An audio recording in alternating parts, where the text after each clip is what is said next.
এখন আলহামদুলিল্লাহ আমার ওই যে বাকি যে অংশটা ছিল অংশটা জোড়া লাগছে। 1 মাস পরে রেজাল্ট পাবো যে কি হয়।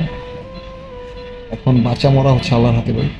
হ্যাঁ, আল্লাহ আল্লাহ এই সবকিছুর পর্যন্ত মালিক। বেঁচে আছি, কারণ আমার শরীরে এক ফোঁটা দর্শক, কেটে ফেলা জুনিয়র সাকিবের টুনটুনি নাকি জোড়া লাগালেন, এই নিয়ে মুখ খুলেছে জুনিয়র সাকিব।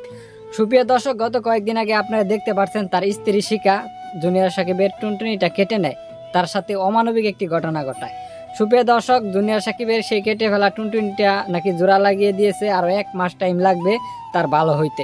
এরকমের এই কথাগুলো বলতেছে জুনিয়র সাকিব এবং বলতেছে তার স্ত্রী সে বিচার চায়। চলুন দর্শক, জুনিয়র সাকিবের আমার থেকে এসআই সাহেব আমাকে নিয়ে গেল এসে মেডিকেলে, পার্শ্ববর্তী এলাকায় বন্ধ। ওই মেডিকেল থেকে রক্তটা কোনো রকম আটকায় আমাকে ঢাকা মেডিকেল নিয়ে আসতো। এখন আলহামদুলিল্লাহ আমার ওই যে বাকি যে অংশটা ছিল অংশটা জোড়া লাগছে। 1 মাস পরে রেজাল্ট পাবো যে কি হয়। এখন বাঁচা মরা হচ্ছে আল্লাহর হাতে ভাই। হ্যাঁ, আল্লাহ আল্লাহ এই সবকিছুর পর্যন্ত মালিক। বেঁচে আছি, আমার শরীরে এক ফোঁটা রক্ত নেই। রক্ত লাগলে টেস্টে পাঠাইছে, টেস্টিংয়ে যদি রক্ত লাগে তখন রক্ত নিবে, আর ডোনেট করার লোক আছে অনেক। বিষয় হচ্ছে ভাই এইটাই, আর কিছু না, আমার আর কিছু মনে। সাকিব ভাই, আসসালামু আলাইকুম। ওয়ালাইকুম সালাম। এখন কেমন লাগতেছে? মানে ব্যথা তো আছেই, হুম, তারপর একটু পর পর ইঞ্জেকশন দিয়ে হচ্ছে দমায় রাখতেছে ব্যথা। হ্যাঁ।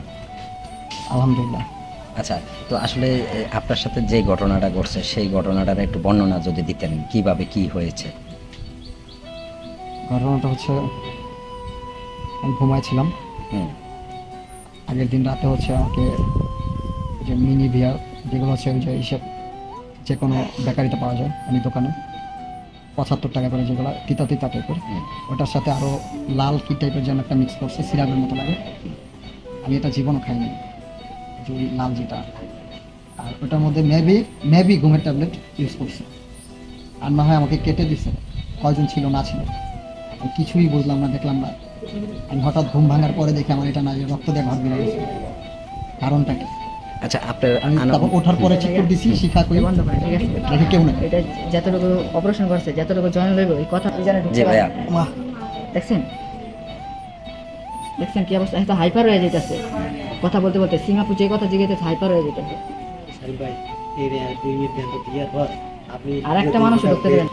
জি ভাইয়া, এরপরে আসলে আপনি রাত্রে ঘুমাইছেন কটার দিকে? আনুমানিক একটা 11টা 12টার দিকে। 12টার দিকে। সচরাচর তো আপনি 12টার দিকে ঘুমান না তেমন একটা, বেশিরভাগে নিজে।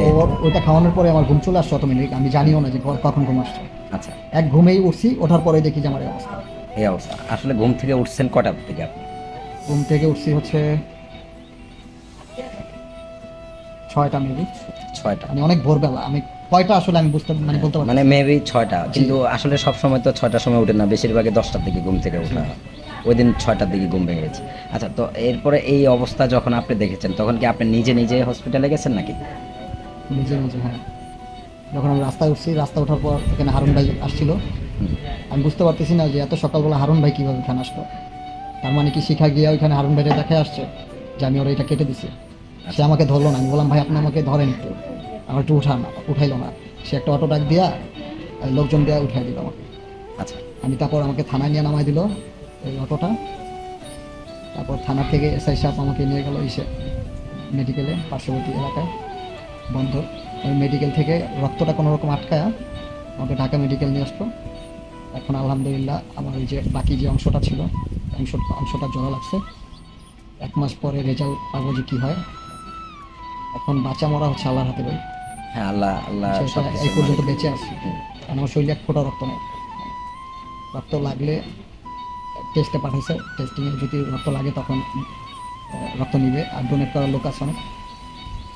বিষয় হচ্ছে ভাই এইটাই, আর কিছু না, আমার আর কিছু মনে